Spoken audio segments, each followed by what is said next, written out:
So,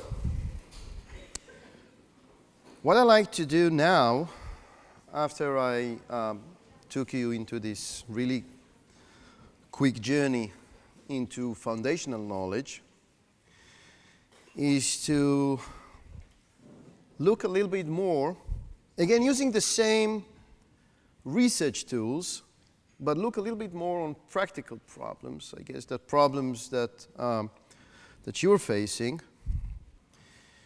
And I'll start by basically translating from the new understanding that I hope that I demonstrated in my last lecture to the challenges that we're facing now in basically translating that to daily practice, daily clinical practice.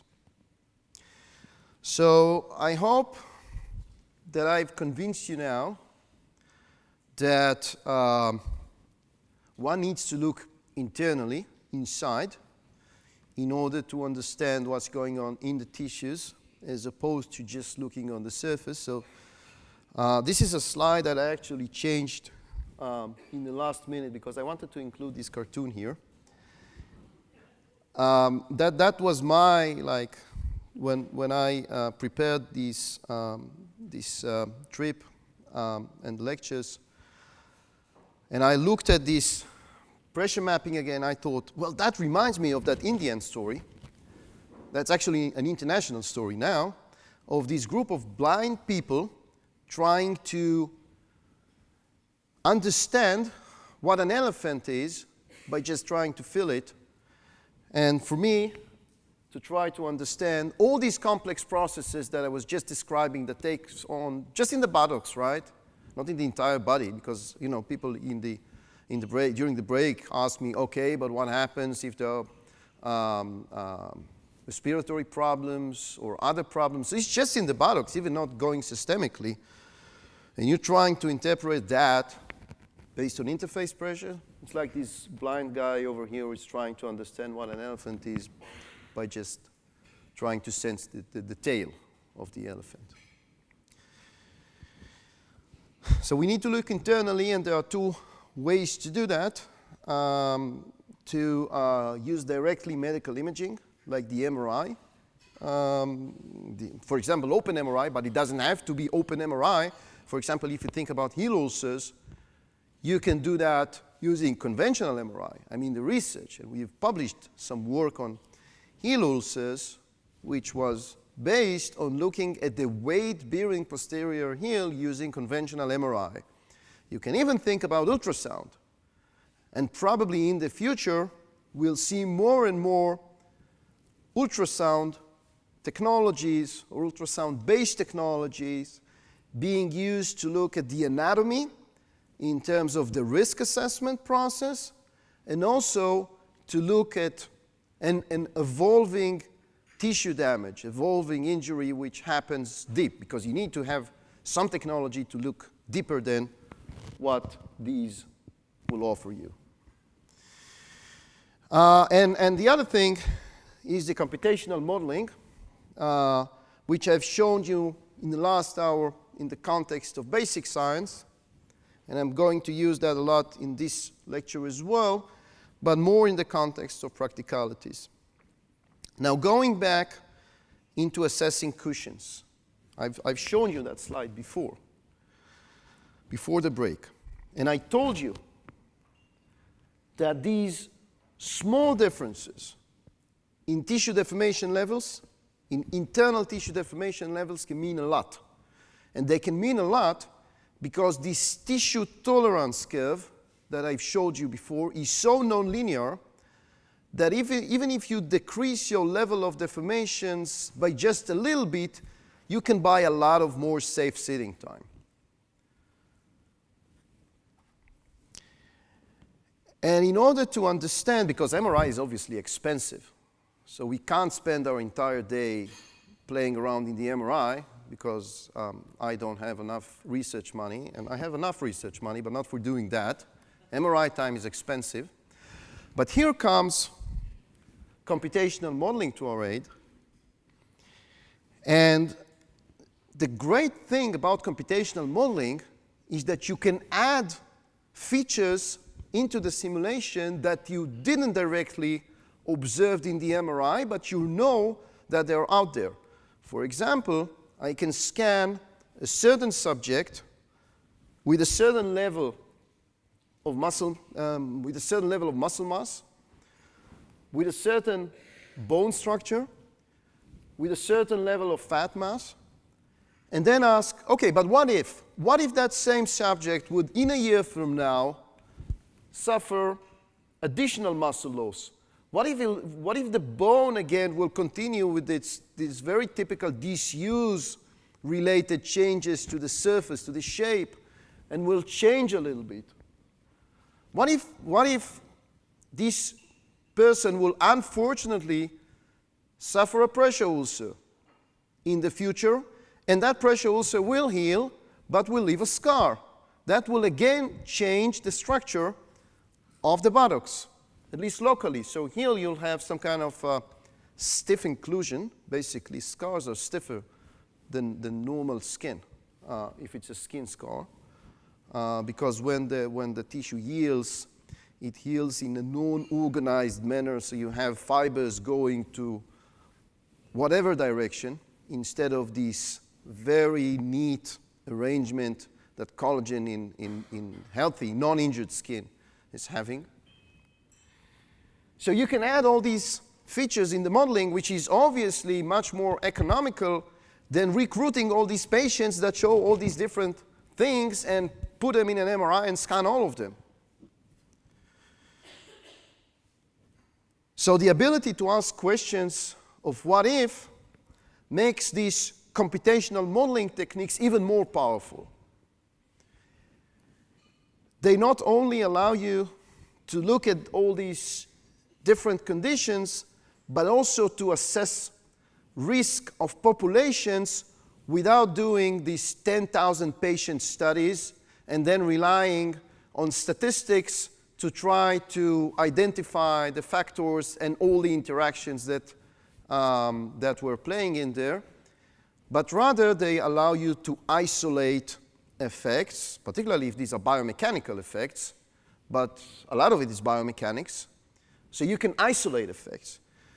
So intuitively, we know that scars are not good.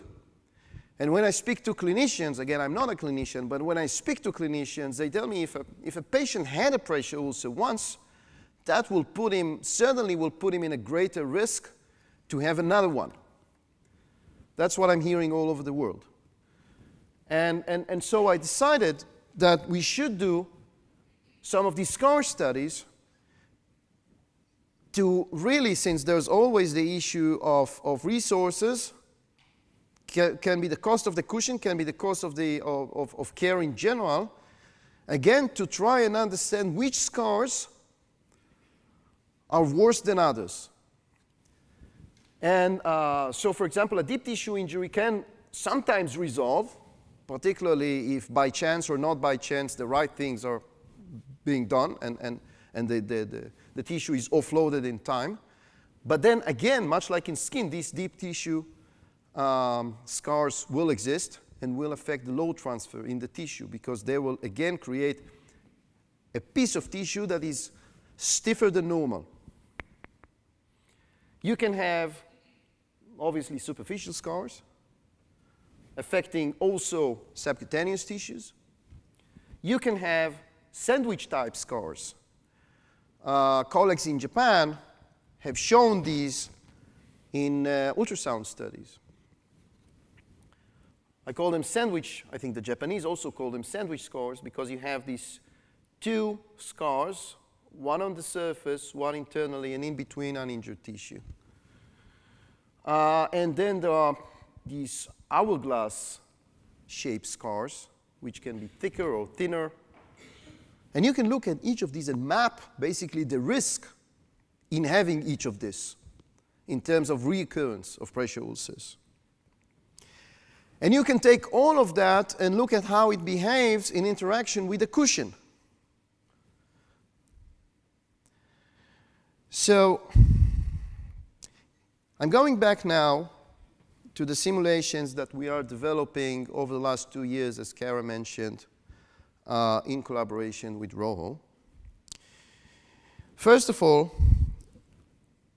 I'm not overestimating it now. It was a breakthrough in terms of the computational challenges and the computational achievements that we made in modeling this problem. So you're not engineers. I think most of you are not engineers. But you probably see the challenges of getting the physical behavior of this cushion right. So you have to represent this collapse of the cells physically. Again, it's not an animation. You have to represent this physical collapse of the cells with the air that they contain. You have to represent the friction that they make with the surface of the buttocks. You have to represent all these large deformation phenomena that I was mentioning earlier that take place in the tissue, and you have to do all of that together. It takes, well, they bought me a really strong computer for that, and it takes quite sophisticated software. And even then, each of these simulations can take hours to calculate, to solve. But once you have it, you have the dynamics of what's going on when the body is immersing in the cushion. And one of the things that immediately emerged was that this cushion is doing a wonderful job in envelopment. It covers almost the entire surface of the buttocks. Another thing that emerged is that when you compare that to just standard form as kind of a baseline, as kind of a reference cushion to which you would start, to which you would try to compare other more sophisticated cushions, you see that this envelopment just doesn't happen.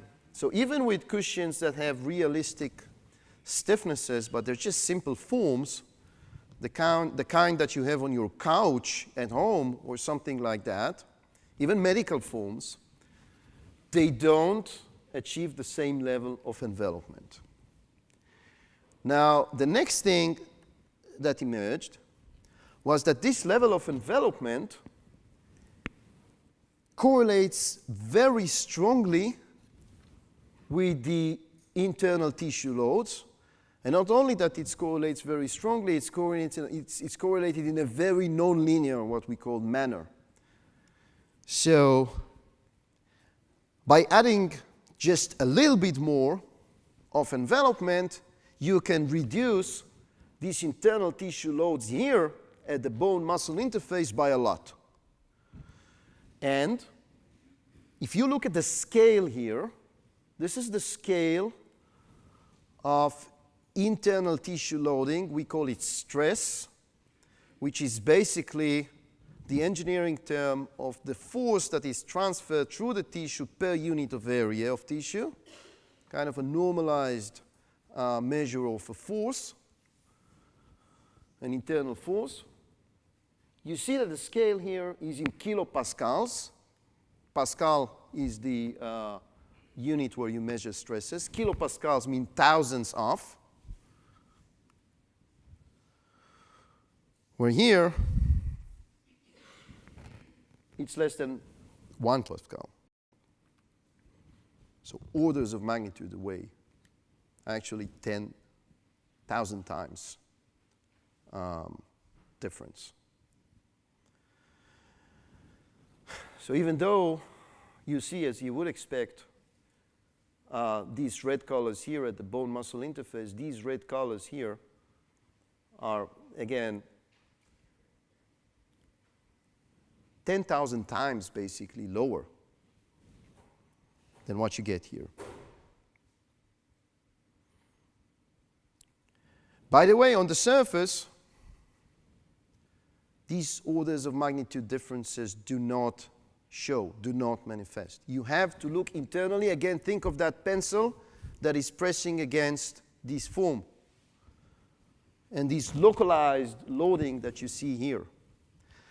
So our first conclusion from looking at these simulations was that the level of envelopment, if you increase the level of envelopment, you can hugely decrease the level of internal tissue loads, particularly at the bone-muscle interface. More envelopment, less internal loading. You can actually calculate, we, again, engineers like to use numbers. You can calculate envelopment in these simulations. So how much of the skin area is actually in contact with the cushion as the body is immersing into the cushion. And you can compare that level of envelopment, which here was normalized to a value which ranges between 0 and 1, so it's almost 1, you see.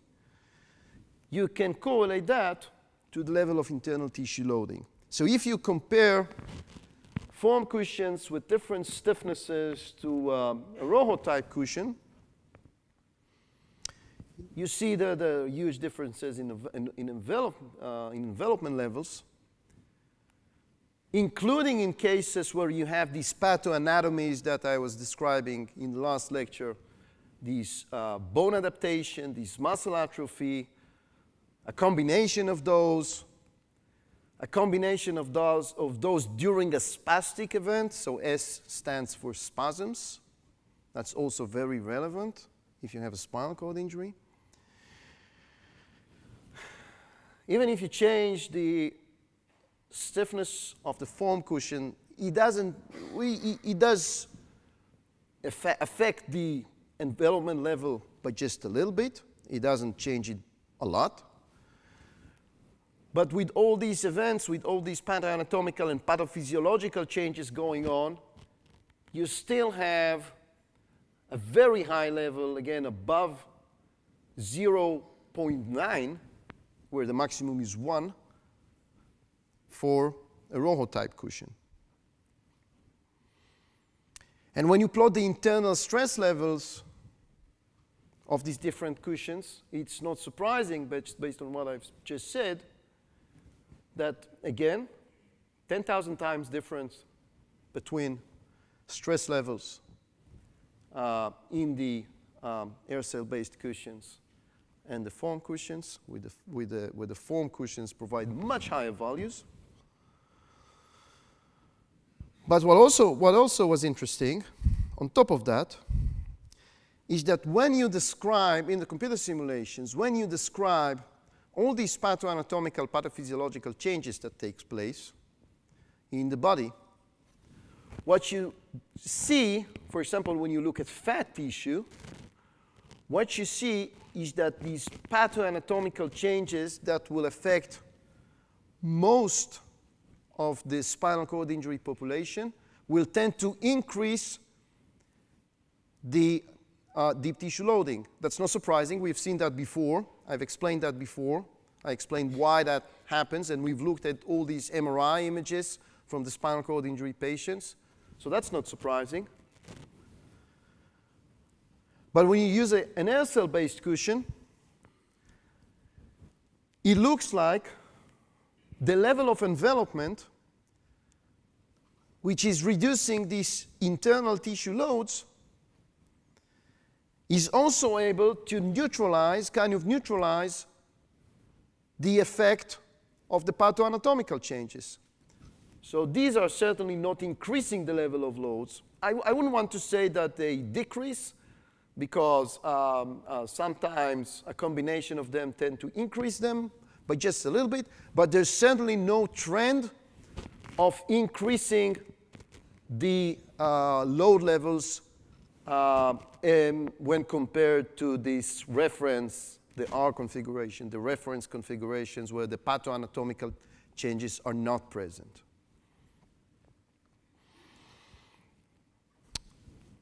Same phenomena with skin. That's not necessarily skin surface. That's what happened internally in the skin. So along the skin thickness, Which brings me back to this curve again. Now showing that basically the level of envelopment, where it's high and where it's reducing these internal tissue loads, which puts you here, say, it would buy you more safe sitting time than if you're here, low level of envelopment, high tissue loads, then you're here, short safe sitting time. I've explained why that happens in my morning's lecture. And now, as I've said, you can ask all of these what-if questions. So what if there was a scar there? What if that scar was really big? So one of these hourglass scars that I've shown you before. This hourglass type 2 means that's a big hourglass scar. It's a scar. It's stiff. It goes all the way from the skin to the bone, and it concentrates loads in it and around it. Actually, if you have such a big scar, that's not good, and you can see it. You can actually see it here. It visualizes why it's not good. If you have a sandwich type scar, which is basically a scar that does not penetrate through all the layers of the tissues, you see the effects, you see the local effects here. Compare that to here. They're not present here, but they are present here. But it's not that bad. Where you have just a thin scar on your skin, it nearly doesn't affect what happens internally. It can affect, obviously, what happens on your skin, but it nearly doesn't affect what happens internally. So you can look at all these different cases and evaluate the individual cases which represent an individual or a group of individuals with a similar condition, and use that, A, for risk assessment, and B, for asking whether that cushion would function and would function as equally well if there is some additional change in the structure, in the anatomy, that would affect the weight bearing, with scars being an excellent example because they're so common. So basically, you can take all of these cases where you have scars and basically divide the level of loading in a certain tissue, say in the muscle tissue, that you find when there is a scar there, by the level of loading when there's no scar, and get an index. We like dimensionless indexes because it allows you to compare things that are not easy to compare, like different types of scars. So obviously, when you take a condition when there's no scar and you divide it by a condition where there's no scar, you should get 1, right? Unity. So this is why the unity line is here. And we really look for the cases where these bars cross the unity line, which means that the scar puts you, the presence of the scar puts you at a greater risk for reoccurrence, for an additional injury. And as I've mentioned, it typically happens with the big scars. You don't want to have any big scars. That's not good. If you have them, it's difficult to protect the tissues, even with a ROHO cushion. And that's something that repeats when you look at different tissues, so in fat, for example. When you look at skin, just at skin, then even a thin scar which just affects the skin will affect the loading levels in skin. Because if you have a thin scar in your skin, then that basically weakens the skin and stretches the skin around it, which is why you have these additional loads. So in general, I would say that scars are not good. But if you look at the effects of scars on internal loading on a ROHO cushion and compare that to the effects of scars on standard foams, again, there is a huge difference. So you've seen that even these worst cases, these hourglass scars, cause like below 50% increase in the level of internal loading. On a foam cushion, it can be more than twice as much. So instead of 50%, it could be even like 3 times as much. So what I'm saying is that the level of envelopment and the increase in the surface area for load transfer that this level of envelopment provides is not only protecting you from a pressure ulcer, it also protects you potentially from reoccurrence of pressure ulcers, assuming that your previous pressure ulcer was small enough and didn't leave a huge scar, right? So I hope that at this point I managed to convince you that envelopment is important because it reduces the internal, not necessarily the skin, the internal tissue loading levels.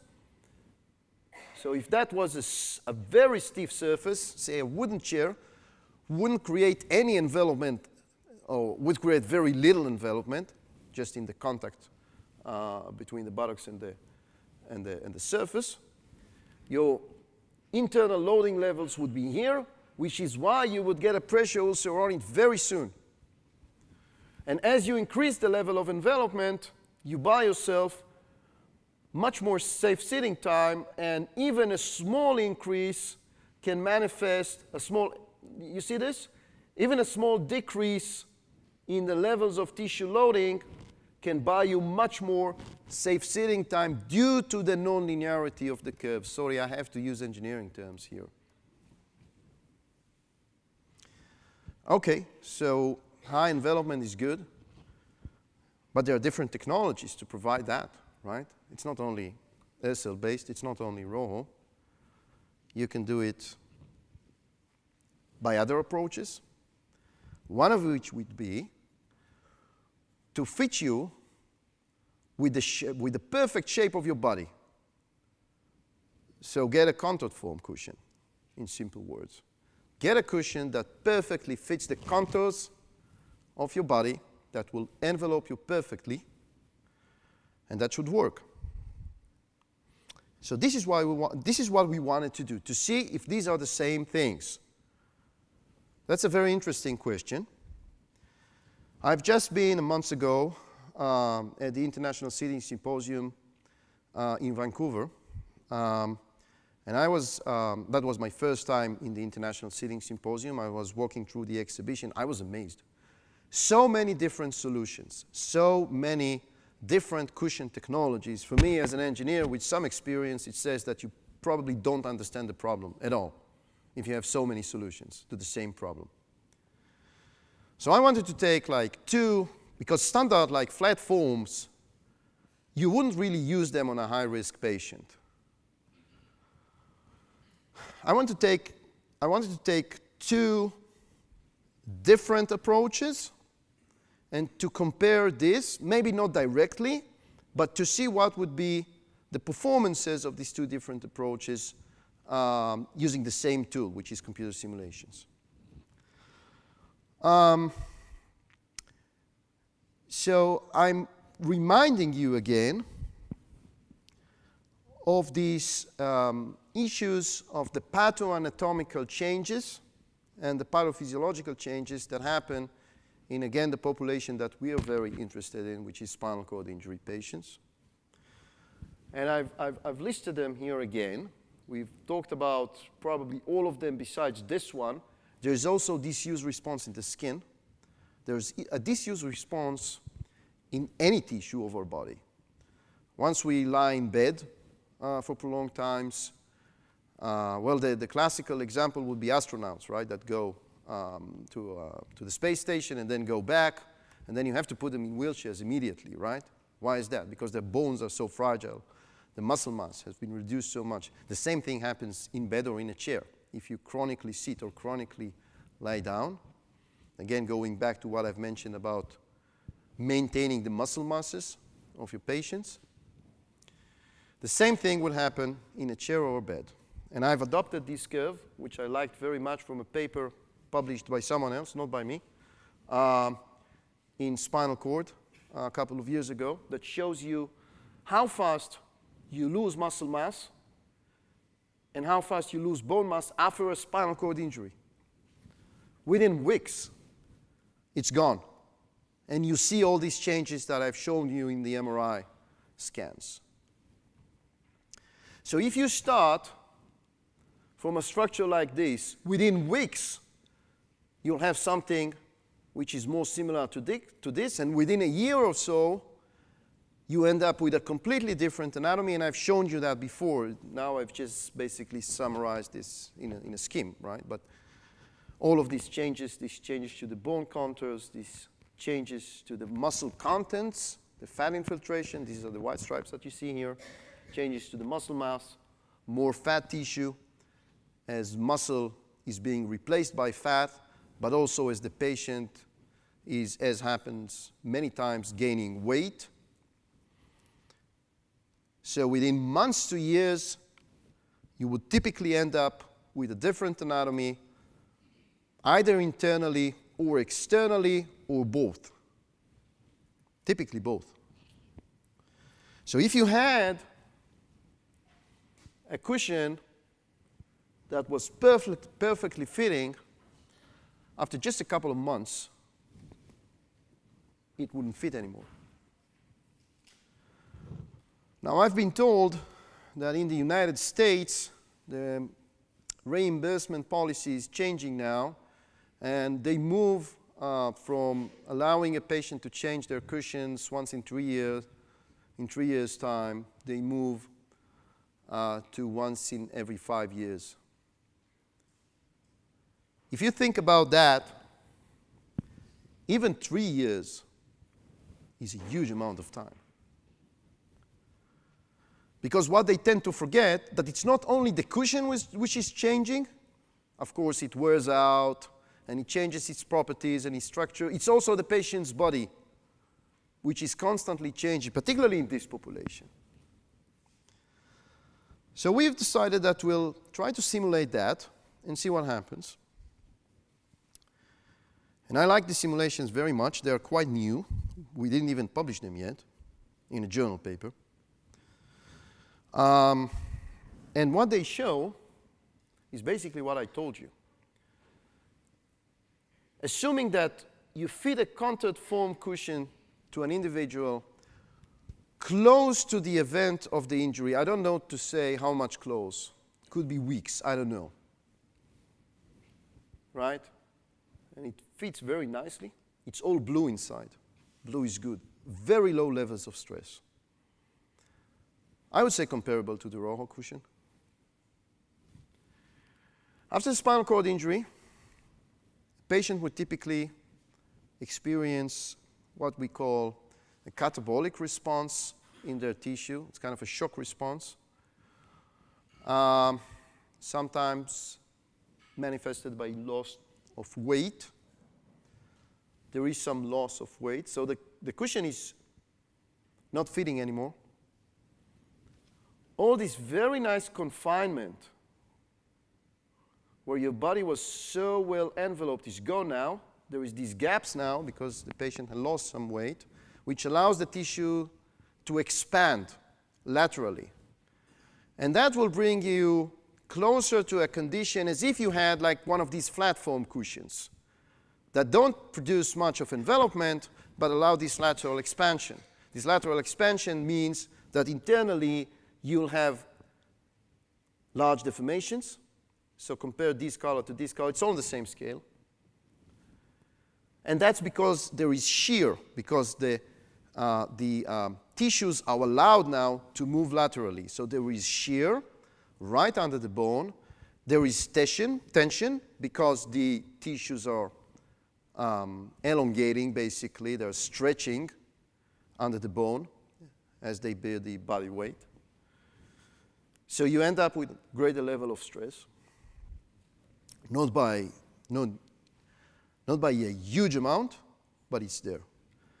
A much worse case comes on later in the life of the patient when he starts gaining weight, which is typically what happens, say, within a year or so.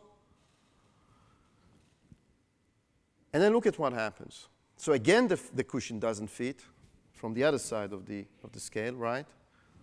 So now it's too small for a too big buttocks. You say buttocks in England? We've discussed this before, yeah. And now, what you have, look at this kind of step in the cushion. What it does basically is that it pushes on the skin and basically constraining it. It's like taking a nail, not as sharp as a nail, but taking a nail and like holding it in that spot.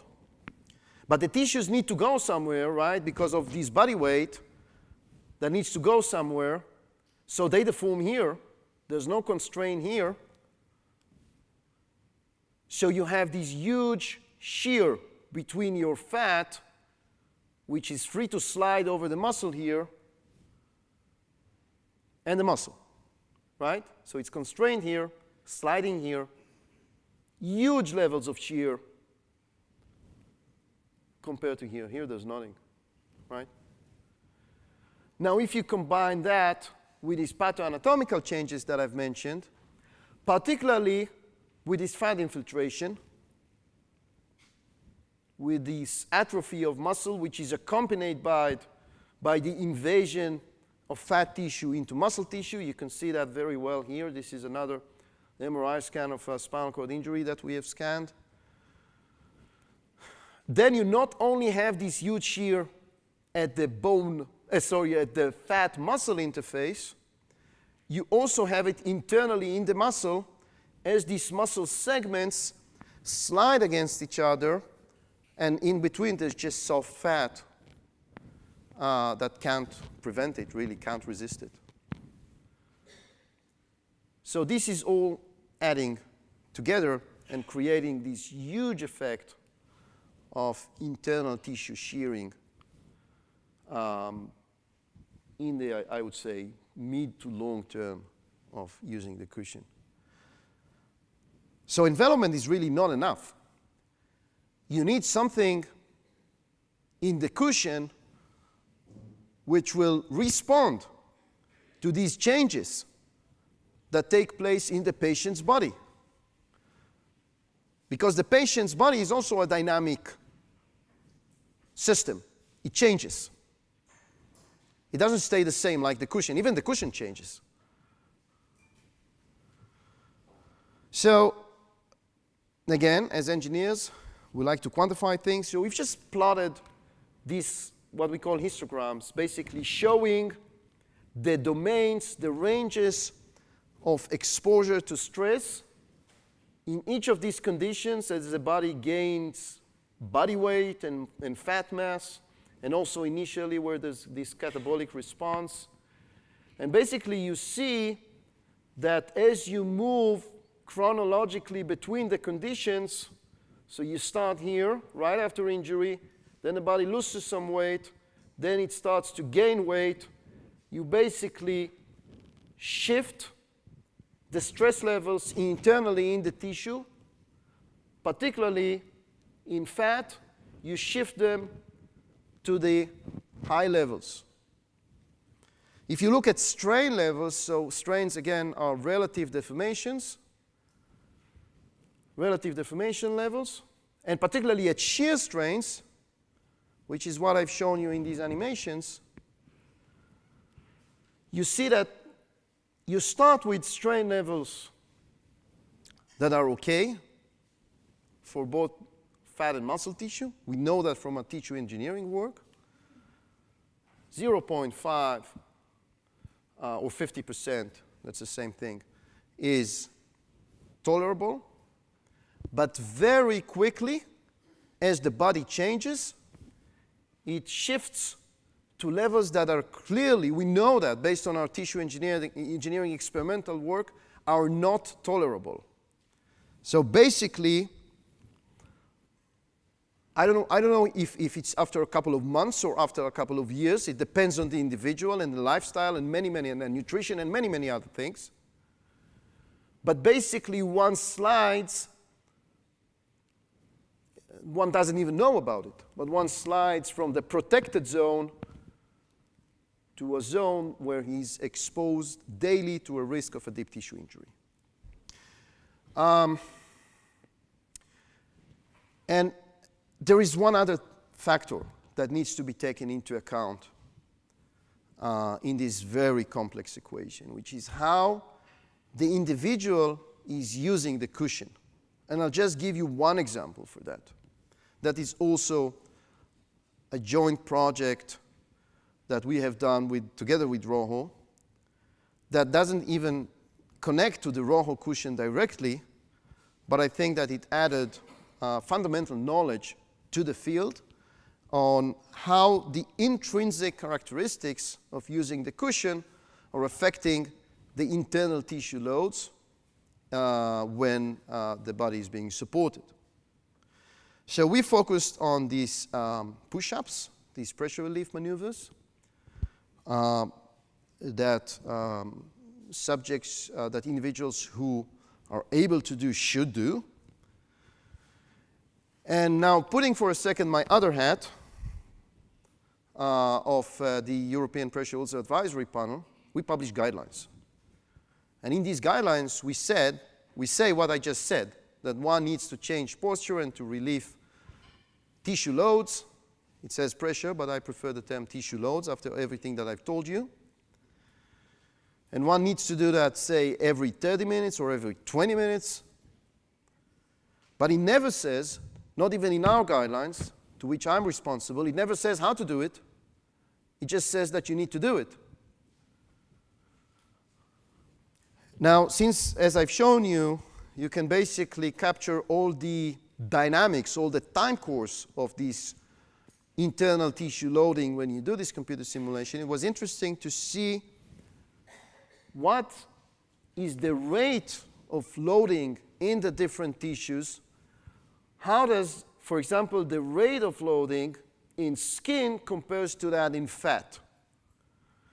What you see is that when someone is sitting down after a push-up maneuver, there is a rapid rise in the loading level of skin, particularly shear, right? Because the skin is kind of sliding against the surface. You've seen that in your simulations. And it happens fast for the first phase, for the initial contact between the body and the cushion, and then it kind of slows down. In fat tissue, the rate is much more constant. I would say even constant. So if I'm thinking about a patient that can lift himself, and then at the moment when he's above the cushion, he can do two things. He can sit down now back on the cushion and he can do it slowly, or he can basically drop himself into the cushion.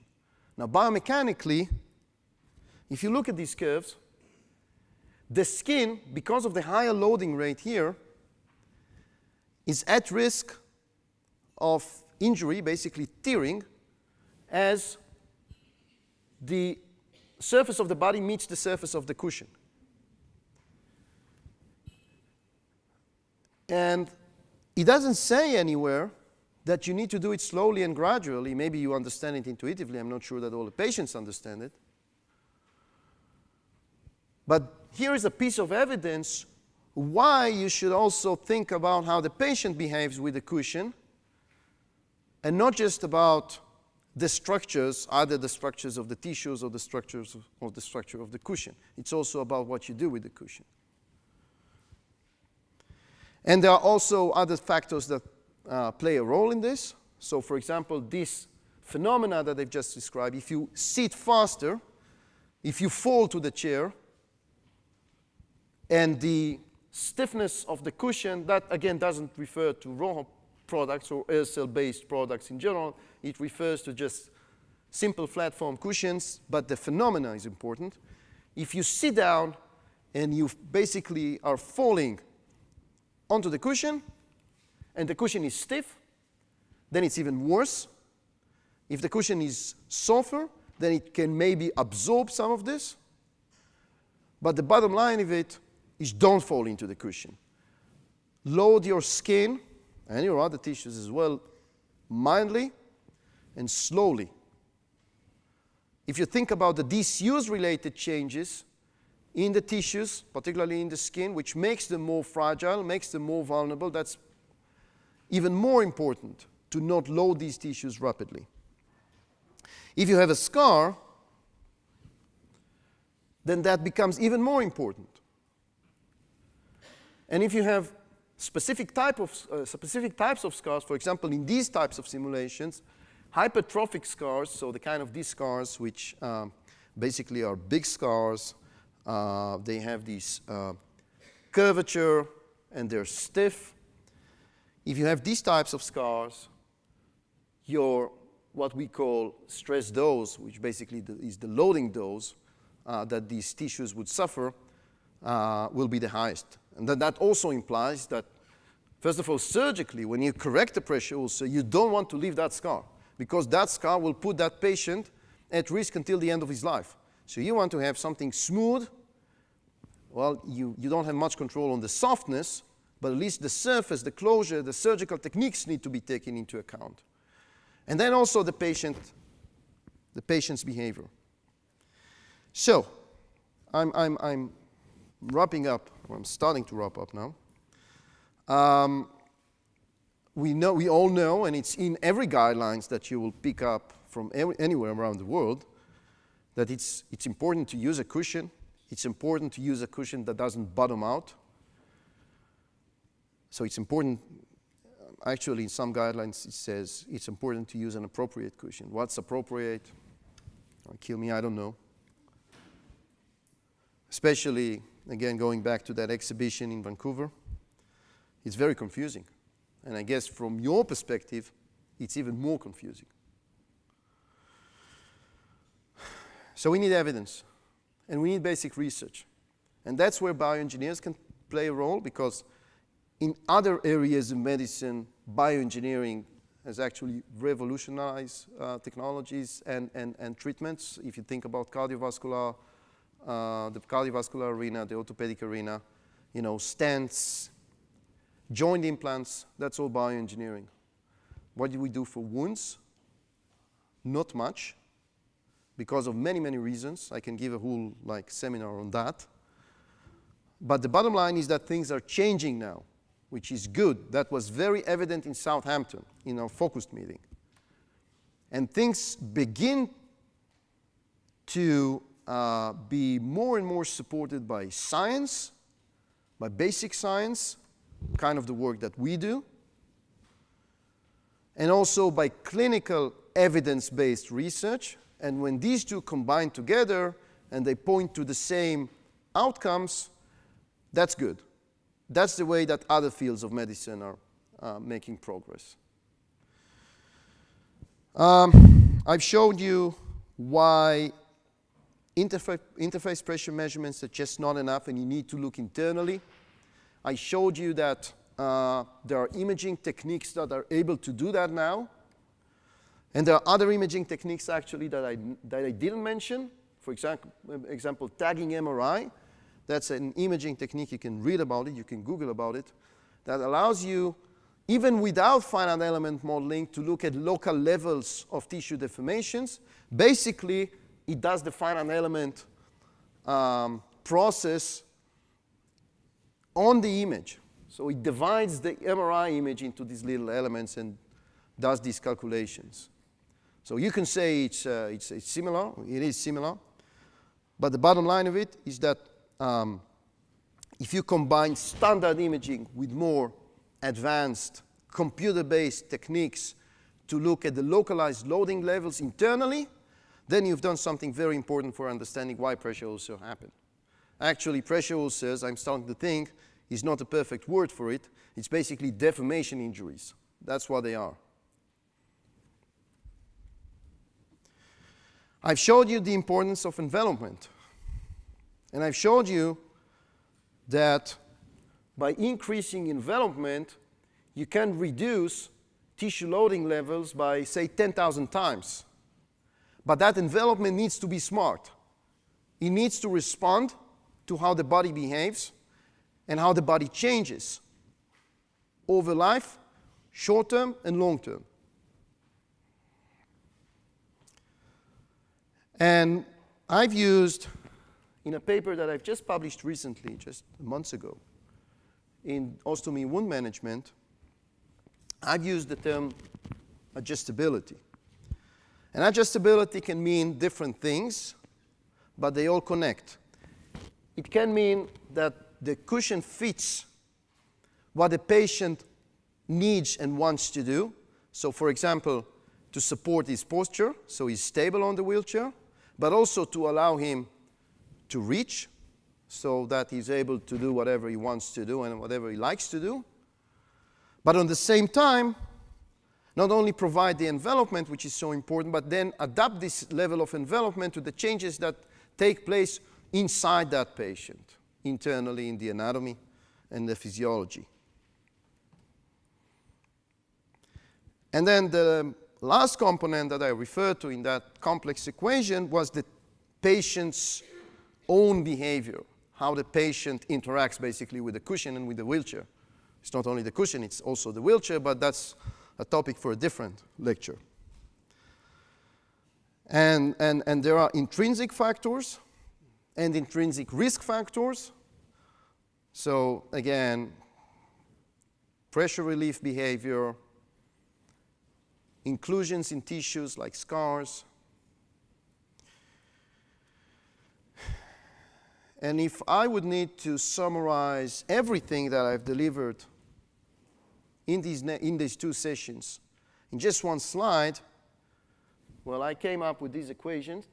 That's not really an equation, but it's something that you can remember, right? Like the theory of relativity, which is, everyone remembers that equation, right? So it's an equation that you can take home, like as a take-home message. This is very important, envelopment. This is very important, and that adjustability, they need to go together. And if you have both of them, that will certainly provide, with what we know now, at this moment, safer sitting. Perhaps somewhere in the future we'll have these magic methods to correct pressure ulcers or to avoid them completely. But what you can do, like tomorrow morning or tonight, is to employ this equation.